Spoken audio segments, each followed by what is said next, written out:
Hey friends, if you wish to enable Internet Explorer mode or in Microsoft Edge on Windows 11, then please watch this video. I will guide you through the process.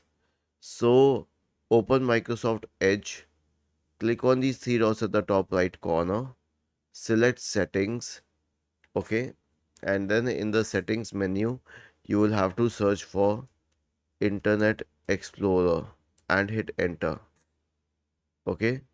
Now there is something called as the Internet Explorer mode. You can turn it on, and in the Internet Explorer mode you will be able to run websites which were running on the Internet Explorer.